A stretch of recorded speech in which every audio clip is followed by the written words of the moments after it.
श्री स्वामी समर्थ. जय जय स्वामी समर्थ.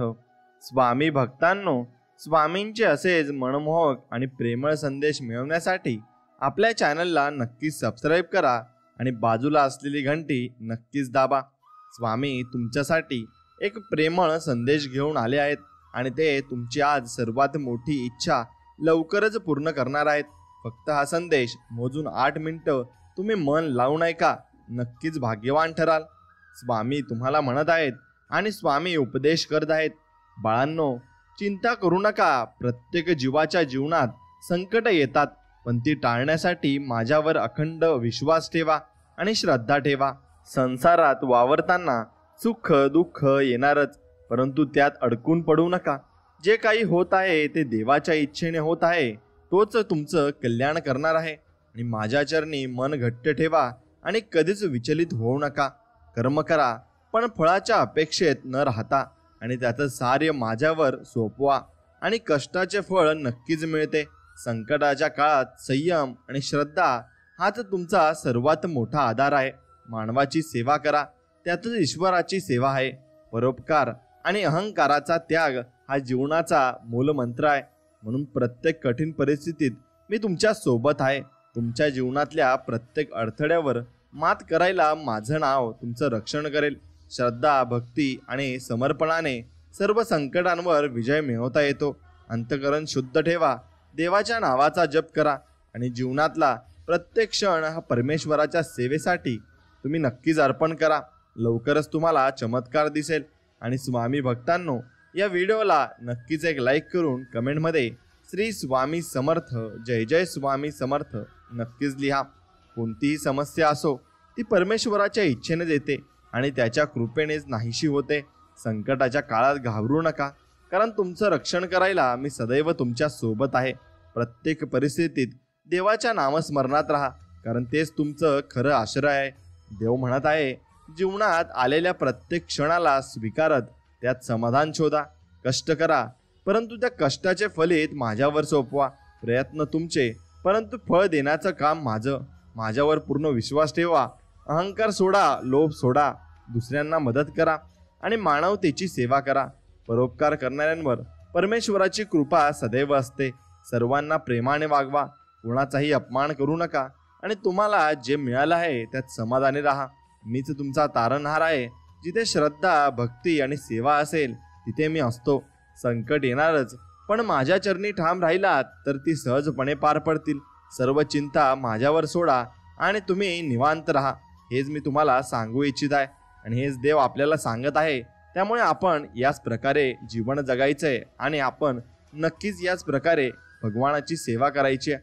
म्हणून जीवन जगताना जगाचा जास्त विचार करू नका, कारण जग ज्यांच्याकडे काही नाही त्याला हसतं आणि ज्यांच्याकडे सर्व काही आहे त्याच्यावर ते जग जळत असतं. आशीर्वाद घेता येतील ना तेवढे घ्या, पण तळतळात मात्र कोणाचाही घेऊ नका. आपल्या सुखाकरता इतरांना दुखवू नका, आणि ते दुखवले तर देवही तुम्हाला दुखवल्याशिवाय नक्कीच राहणार नाही.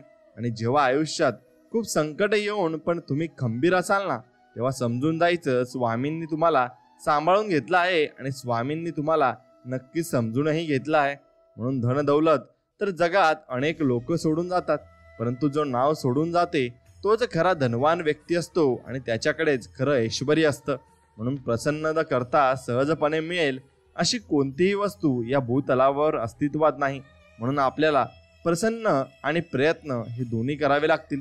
देवाला प्रसन्न करण्यासाठी आपल्याला भक्ती करावी लागेल आणि प्रयत्न आपल्याला यश मिळवण्यासाठी करावेच लागतील. स्वर्गात पण जे सुख मिळणार नाही ते स्वामींच्या चरणाशी आहे. कितीही मोठी समस्या येऊ दे, स्वामी नावातच खरे समाधान आहे आणि त्यातच आपल्याला खरे समाधान मिळूही शकते. म्हणून किती दिवसाचे तुमचे आयुष्य असते, आजचे आयुष्य आणि अस्तित्व उद्या नसणार आहे. मग जगावे ते तुम्ही फक्त हसून खेळून जगा, कारण या जगात उद्या काय होईल ना हे कुणालाच अजिबात सांगता येणार नाही. आणि खूप अडचणी आहेत जीवनात, परंतु त्यांना समोर जाण्याची शक्ती फक्त स्वामींमुळेच येत असते. आणि स्वामी आपल्याला तो धीर नक्कीच देत असतात. स्वामी म्हणत असतात, बाळा तू भिवू नकोस, तू फक्त आमच्या वाटेवर चाल आणि आम्ही जे तुला सांगतोय त्या वाटेवर तू नक्कीच चाल. तुला अडचणी कुठेच येणार नाहीत आणि कितीही अडचणी आल्या तरी स्वामींचे नाव घेत एक एक पाऊल पुढे टाका. तुमच्या सर्व अडचणींवर तोडगा नक्कीच मिळेल. पण त्यासाठी श्रद्धा आणि भक्ती मनापासून पाहिजे. तिथे श्रद्धा आणि भक्ती असते तिथे स्वामी शक्ती असतेच असते आणि स्वामी शक्ती तुम्हाला नक्कीच भेटेल सुद्धा. म्हणून जर पाहिलेले स्वप्न पूर्ण होत नसतील तर तुमचे तत्व बदलण्यापेक्षा तुमच्या कामाची पद्धत बदला. कारण झाडे नेहमी आपली पानं बदलतात, आपली मुळं ते नक्कीच बदलत नाही. आणि प्रत्येक गोष्ट आपल्या मनासारखी घडली असती तर जीवनात कोणतेही दुःख राहिलं नसतं. जीवनात दुःख जर उरलं नसतं तर खरं सुख कोणाला कधी कळलं नसतं आणि कोणाला ते कळणार सुद्धा नाही. म्हणून श्री स्वामी समर्थ म्हणतात, मी सगळीकडे आहे, मी कणाकणात व्यापून आहे, मीच पावन आहे, मीच आहे जल, गगनही मीच आहे, अक्कलकोटातही मीच आहे, दोन्ही धुवांवर कैलास पर्वतावर मीच आहे. मी कुठेही गेलेलो नाही आणि जाणारही नाही. मी सदैव तुमच्या पाठीशी आहे आणि तुमच्या पाठीशी राहील हे मी तुम्हाला वचन देतो. आणि एखाद्याच्या आयुष्याची वाट लावून त्याच्या हसत्या खेळत्या जीवनात संकटे आणून ज्या माणसांना आनंद मिळतो ना, त्यांनी फक्त हे लक्षात ठेवा, नियतीचा फेरा हा सर्वत्र फिरतो. तुमच्या पाप पुण्याचा हिशोब हा होतोच आणि तो प्रत्येकाचाच होणार आहे. त्यामुळं लक्ष देऊन आणि जपून तुम्ही नक्कीच कर्म करायचे. जर चुकीची कर्म तुमच्या हातून घडली तर चुकीच्या मार्गाला तुम्ही जाल आणि चुकीच्या व्यक्तींबरोबर तुम्ही राहाल. मग चुकीचेच तुम्हाला आशीर्वाद स्वामींकडून मिळतील. त्यामुळं चुकीचे आशीर्वाद मिळू नये त्यासाठी स्वामींची भक्ती ही मनापासून आपण करायची आहे. स्वामी म्हणतात, तू कर्म करत जा फळाची अपेक्षा न करता. अरे कर्म करणे हे तुझे कर्तव्य आहे आणि तुझ्या कर्माला योग्य ते फळ देणे ही माझी जबाबदारी आहे. आणि ती स्वामींची जबाबदारी स्वामी नक्कीच चांगल्या पद्धतीने पार पाडतील. फक्त तुम्ही तुमची जबाबदारी अंगावर घेऊन नक्कीच ती पार पाडा. वाईट वेळेत साथ सोडलेल्या लोकांकडे कधीही लक्ष देऊ नका. पण ज्यांनी वाईट वेळेत साथ सोडून दिली होती आणि ते चालले गेले त्यांच्याकडे लक्ष न देता ज्यांनी वाईट वेळेत साथ देऊन चांगली वेळ आणून दिली ना, त्यांचे आभार आणि मोल कधीही विसरू नका. एवढं लक्षात ठेवा आणि त्यांना जीवनभर तुम्ही नक्कीच सांभाळा सुद्धा. म्हणून कर्माला घाबरा, देवाला नाही. कारण देव माफ करतो, कर्म कधीच तुम्हाला माफ करणार नाही. आणि गंगेत तीच पापे धुतली जातात जी चुकून झालेली असतात. योजना आखून केलेली पापे ही भोगल्याशिवाय कधीच धुतली जात नाही आणि धुतली जाणार सुद्धा नाही. म्हणून अहंकार बाजूला ठेवून बोलणं, हेतूशिवाय प्रेम करणं, अपेक्षेशिवाय काळजी घेणं आणि स्वार्थाशिवाय दुसऱ्यांसाठी प्रार्थना करणे ही सर्व खऱ्या नात्याची लक्षणे आहेत. आणि हीच लक्षणे आपण नक्कीच बघत असतो. म्हणून आपण जीवनामध्ये अशी लक्षणे ग्रहण करायची आणि आत्मसात करायची आहे. त्यामुळे आपल्याला भरपूर चांगले अनुभव येतील आणि देवसुद्धा प्रत्येक कामात आपल्याला मदत करणार आहे हे मात्र निश्चित. आणि मित्रांनो, नशिबाची साथ नसेल तरी चालेल, पण स्वामींचा हात डोक्यावर कायम राहिला पाहिजे. भिवू नकोस, मी तुझ्या पाठीशी आहे हे अनमोल वचन आपल्या पाठीशी असताना आपल्याला भिण्याची काहीही गरज नाही. कारण स्वामी स्वतः आपलं रक्षण करत असतात आणि स्वतः ते आपल्या पाठीमागे असतात. म्हणून सुख आणि दुःख आपल्या कर्मानुसार मिळते. याचा गरीब आणि श्रीमंताशी काहीही संबंध नाही. रडणारा महालातही रडतो आणि हसणारा झोपडीतही हसत असतो, एवढं तुम्ही लक्षात घेतलं पाहिजे. आणि आपला विचार हाच आपल्या भविष्याचा चेहरा आहे. नकारात्मक विचार केला तर प्रत्येक संधीमध्ये आपल्याला अडचणी दिसतील आणि सकारात्मक विचार केला तर प्रत्येक अडचणींमध्ये आपल्याला संधी ही नक्कीच दिसणार आहे. आणि आशा आणि विश्वास कधी चुकीचे नसतात. फक्त ते आपल्यावर अवलंबून असते की आपण आशा कोणाकडून करायची आणि विश्वास कोणावर ठेवायचा आहे. ते आपण कोणावर विश्वास ठेवतो हे सुद्धा तितकेच महत्त्वाचे असते. आणि काही गोष्टी असतात त्या आपण कोणाला सांगू शकत नसतो. त्यावेळेला तुम्ही ती गोष्ट स्वामींना तर सांगून बघा. तुमचे मन किती हलके होईल हे तुम्हाला नक्कीच कळणार आहे. आणि जीवनात जर जिद्द, संयम आणि प्रामाणिकपणा असेल तर आपले अस्तित्व कोणी संपू शकत नाही आणि कोणी संपवणार सुद्धा नाही. म्हणून तुम्ही कितीही देवधर्म करा, पण तुमच्याकडून होणाऱ्या त्रासामुळे जर कोणी परमेश्वराच्या दारात रडत असेल तर त्या ज्या लोकांचं मन तुमच्यामुळे दुखावलं गेलं असेल त्यांचा एक एक अश्रूंचा हिशोब परमेश्वर आज ना उद्या घेतोच, यात मात्र शंका नाही. आणि हे तुम्ही समजून घेतलं पाहिजे. स्वामी म्हणतात, नुकसान झालंय तर भविष्यात लाभ पण होईल आणि जर छळ झाला असेल तर पुढे जाऊन हिशोब सुद्धा होईल. हे फक्त तुम्ही लक्षात ठेवा. आणि मोह नसावा तुम्हाला पैशांचा, गर्व नसावा रूपाचा, झोपडी का असेना तिथे घास असावा सुखाचा, तरच जीवनाला अर्थ आहे. नाहीतर सगळं जीवन तुमचं जगून पण व्यर्थ आहे. म्हणून तुम्हाला जर सुखी समाधान नसेल तर आयुष्य जगून काही फायदा नाही, हे लक्षात घेतलं पाहिजे. आणि फायदा घेणारे घेत राहतील. आपण ना तत्व बदलायचे ना निष्ठा ठेवायचा, तो फक्त संयम. गमावणाऱ्याला पण कळेल त्यांनी काय गमावलंय आणि त्यांनी काय कोणत्या गोष्टीला सोडलंय ते. म्हणून कुणी आमच्या पाठीशी असो किंवा नसो, पण स्वामी आमच्या पाठीशी सदैव असतात आणि आमचं रक्षण करत असतात. म्हणून असेल नसेल कोणी तुझं, तू पंखात कायम भरारी ठेव. बदलेल हा तुझा पण एक दिवस. तू फक्त स्वतःवर आणि माझ्यावर विश्वास ठेव. आणि स्वामींवर विश्वास असला की सर्व काही शक्य होते आणि सर्व काही आपल्याला मिळून जाते. म्हणून समोर संकट बघून रडायचं की लढायचं हे स्वतः ठरवायचं असतं. रडला तर संकट तुम्हाला संपून टाकेल आणि लढला तर तुम्ही संकटाला नक्कीच संपू टाकू शकता. मित्रांनो, म्हणायला इमानदार सगळेच आहेत, पण खरा व्यक्ती तोच आहे ज्याला बेईमानी करण्याची संधी मिळाली आणि तरीही त्याने इमानदारीला पसंत दिली आहे. आणि हे भगवंत सर्व काही बघत असतो. म्हणून स्वामी म्हणतात, तू मन छोटं नको करूस.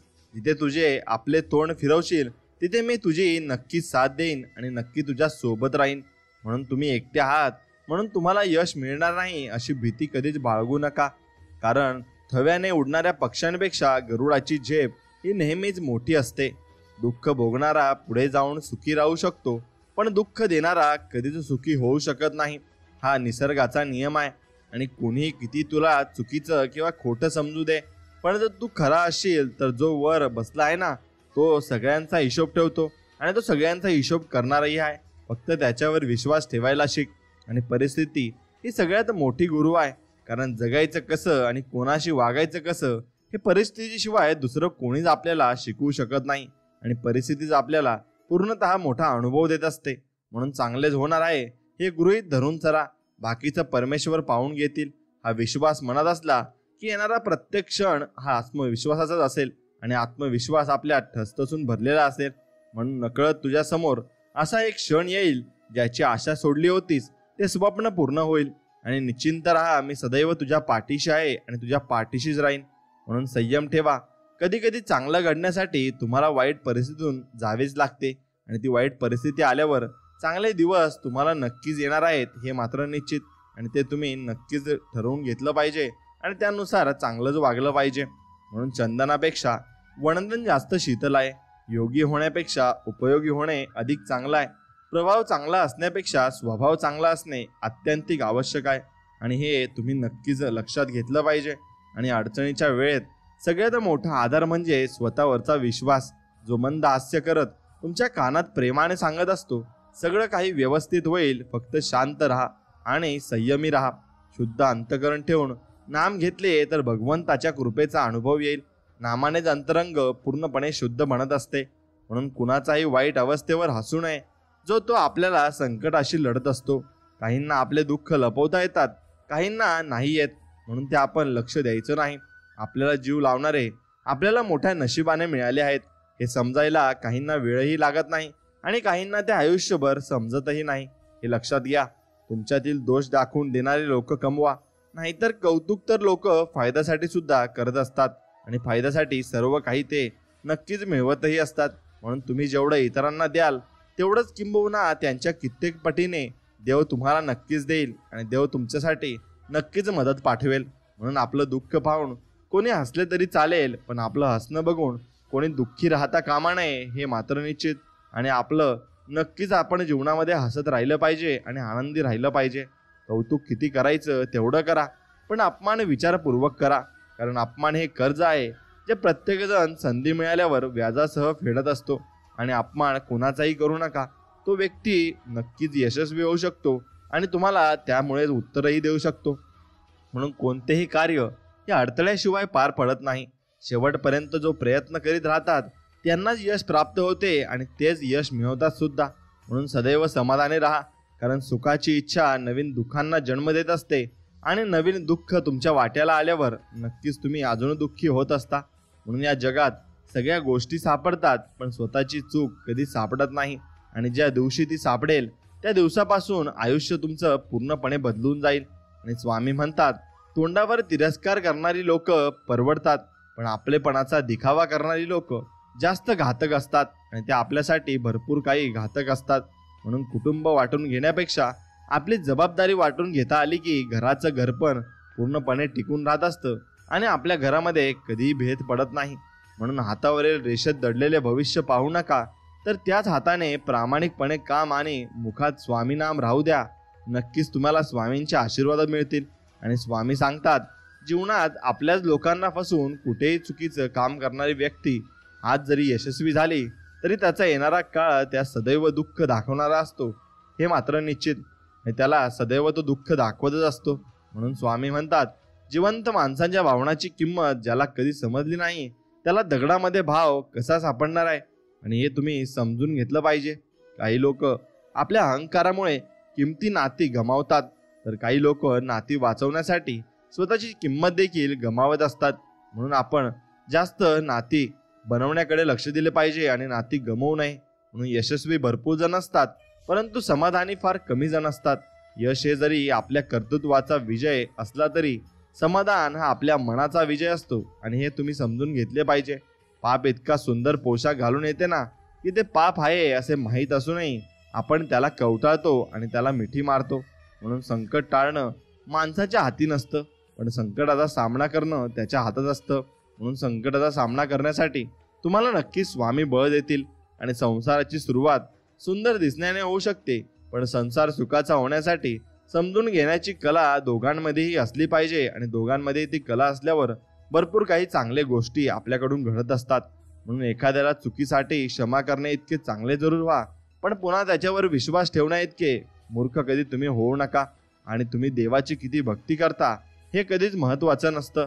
तुमच्यात जर प्रामाणिकपणा नसेल आणि इतरांबद्दल आदर नसेल तर ती भक्ती काही उपयोगाची नाही. त्यामुळे देवाला देव्हाऱ्यात पूजण्यापेक्षा मनात पूजा. देव नक्की तुमच्यावर प्रसन्न होईल आणि नक्की तुम्हाला देव मिळेल. म्हणून स्वामींनी कधी मानलं नाही जातीभेद धर्म, चांगल्या प्रकारे जाणून घेतले प्रत्येकाचे कर्म. श्रद्धा ठेवून जो नक्कीच भक्ती करतो आणि सर्वात श्रेष्ठ भक्ती स्वामी त्यालाच मिळवून देतात. मोक्ष आणि मुक्ती त्यालाच स्वामी देत असतात. म्हणून मित्रांनो, वेळ लागेल पण सर्व काही ठीक होईल. आपल्याला पाहिजे तेच मिळेल. दिवस वाईट आहे, आयुष्य नाही. काळजी नको, सोबत मी आहे. आणि सोबत स्वामी असल्यावर आपल्याला भिण्याची कशाचीही गरज नाही, कारण स्वामी सोबत असताना काहीच आपण भिण्याची गरज नाही. ते सर्व काही बघून घेतात. आणि ज्यांनी तुम्हाला साथ दिली, काळजी घेतली, निस्वार्थ प्रेम दिलं, त्याच लोकांना खोटं ठरवून फसवून जर तुम्ही सुखी होण्याचा, आनंदी होण्याचा प्रयत्न करत असाल तर लक्षात ठेवा, कर्म फिरून येतं. तुम्हालाही तेच दुपटीने परत भेटेल. तेव्हा आठवण करायची आपल्या भूतकाळाची, की आपण कोणाला फसवले, धोका दिला त्याची. आणि ते आठवण केल्यावर तुम्हाला नक्कीच ते समजणार सुद्धा आहे. म्हणून कुणालाही चांगलं किंवा वाईट म्हणण्याआधी विचार करा की जर कुणी तुम्हाला तेच शब्द बोलले तर तुम्हाला कसं वाटणार आहे.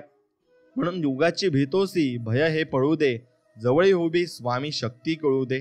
जगी जन्म मृत्यू असे खेळ ज्याचा, नको घाबरू तू असे बाळ त्याचा. नको घाबरू तू असे बाळ त्याचा.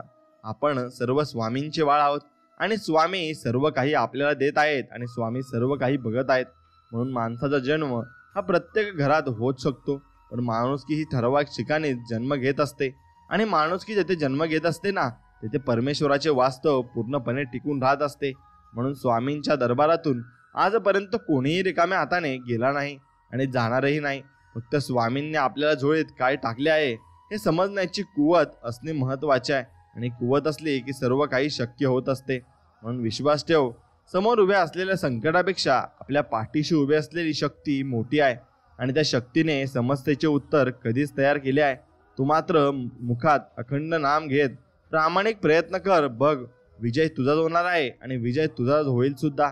म्हणून जेव्हा तुम्ही मनावर विजय मिळवता तेव्हा कोणताही विषय तुमची नजर आणि मार्ग विचलित करू शकत नाही. आणि नक्कीच तुम्हाला चांगल्या मार्गावर चालण्यासाठी तो रोखू शकत नाही. म्हणून मातीतला ओलावा जसा झाडांची मुळं पकडून ठेवतो, तसं शब्दातील गोडवा माणसाची नातं पूर्णपणे जपून ठेवत असतो. आणि शब्दातील गोडवा आपला कायम ठेवायचा आहे आणि कोणाशी रागाने व तिरस्काराने अजिबात बोलायचे नाही. जी व्यक्ती सत्य आणि स्पष्ट बोलते ती कडू वाटत असली तरी ती व्यक्ती धोकेबाज कधीच नसते. एवढं लक्षात आपण घ्यायला पाहिजे. आणि ती व्यक्ती आपल्याला नक्कीच चांगल्या मार्गाला लावत असते. म्हणून जगातलं सर्वात मोठं बंधन निराशेचं असतं, कारण निराशेच्या बंधनात अडकलेला मनुष्य स्वतःवरचा विश्वासही गमावून बसतो आणि तो पूर्णपणे खचून जात असतो. म्हणून स्वामी, श्रीमंती नको, गरिबीही नको, फक्त जे आहे त्यात सुखी समाधानी ठेवा.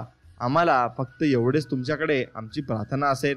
निवडलेला रस्ता जर योग्य आणि इमानदारीचा असेल तर थकून जाण्याचा प्रश्न उरत नाही. भले सोबत कुणी असो वा नसो, नक्कीच तुम्हाला भरपूर काही चांगले अनुभव येतील आणि स्वामी तुम्हाला नक्कीच चमत्कार दाखवतील. म्हणून अनुभवानुसार माणसांची पारख करा, म्हणजे चांगली माणसे दूर होणार नाहीत आणि स्वार्थ साधणारे जवळ तुमच्या कधीच राहणार नाहीत. आणि मित्रांनो, जर आयुष्य पूर्ण शून्य झाले तरी घाबरू नका, कारण त्या शून्यासमोर कितीही आकडे लिहिण्याची ताकद तुमच्यात आहे. पण जर मन शून्यात गेले तर मात्र जीवन संपायला वेळ लागणार नाही. जीवन तुमचे क्षणार्धात संपून जाईल आणि तुम्ही स्वतःला जितकं सुखी समजाल तितकं सुखी तुम्ही राहाल. आपल्याविषयी वाईट बोलणारे बरेच लोक असतात, त्यांच्याकडे लक्ष द्याल तर विखुरले जाल. मन शांत ठेवून पुढे जाल तर नेहमी तुम्ही जीवनामध्ये यशस्वी व्हाल, हे लक्षात ठेवा.